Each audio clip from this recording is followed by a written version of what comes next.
YouTube success. I know we touched on it a little bit, and, you know, the people that are behind you, and I know you didn't expect it, that's for sure. No, not at all. I mean, this YouTube channel that I've been using, I think it's probably like 10 years old or more. Like, I've always just had it, and I've got like some old GoPro stuff and just some old.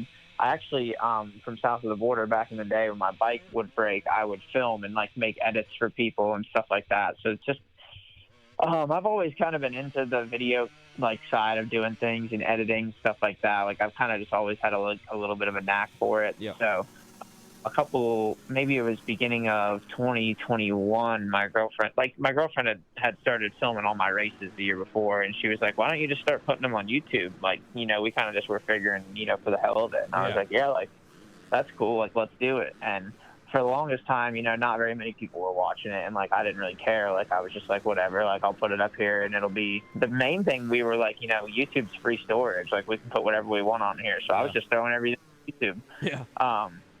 And then it didn't grow, like nothing really happened. I wasn't doing anything special. And then a couple things this year, I got to race with Chad Reed at NCMP at the area qualifier, and that video blew up pretty big and helped grow the presence quite a bit. And then also there was an area qualifier in April, I think, that I like had a pretty, at least for my standards, a pretty close race with Nick Romano on the Star bike. Yeah. And that one kind of blew up and got some attention too. Yeah. So that kind of like at least got people's gears going into outdoors. And then, like I think I said earlier, going into outdoors, like, we didn't have this grand plan, like, let's grow this and like make money and all that. We were like, yo, like, we're going to be a shit show. Let's film it. It'll be funny. Cause like we figure like, no choice. We figure like we won't have to act any different, and it'll be hilarious because like I know we're a shit show. Like, it's just a fact. Yeah. And I mean dude, that's me too at the races, dude. I'll forget my pit bike key at Muddy Creek. I forgot my pit bike key at the house, so I didn't have a pit bike the entire time. Man, I'm watching our vlog after High Point, and I'm like doing an interview, and like I don't even notice at the time, but like I'm watching my vlog, and like my freaking chair only has like one arm and the other one's busted. It's like we literally look like Trailer Park Boys Go Racing, and like people loved it. Yeah, like, it's you a guys know redneck sport. Oh shit! Oh man, no, then, that's funny. So it kind of like, you know, it was doing pretty well. Like High Point, Redbud, it got tons of views, and then Millville and Washougal, it was kind of like back to pretty, you know, good, but nothing crazy. Yeah.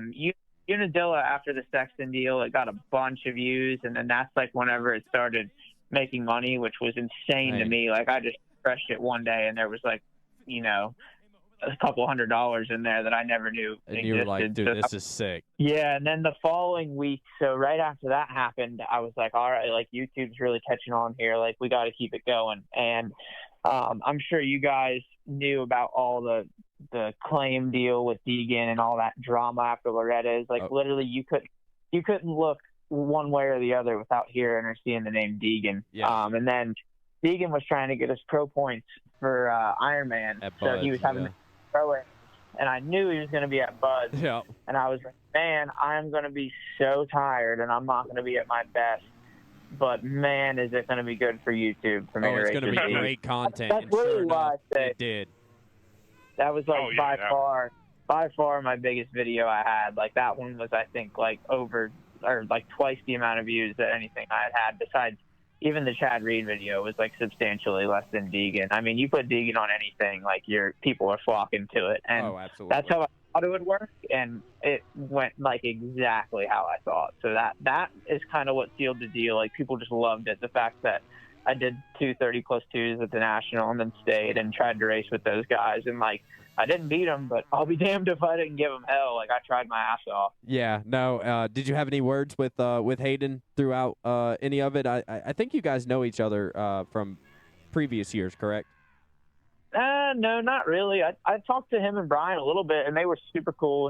And even Brian had thrown something on my Instagram, like, thanks for staying and racing, good battles. So I think, you know, I think that they see the bigger picture really clearly. Like, they know that Hayden racing with anybody like that'll give him any run is probably good for him, you know. So I think that saw that race for what it was, and it's not like I did anything sketchy or anything like that. So like I don't think anybody had any reason to be upset about anything. I think everything was cool.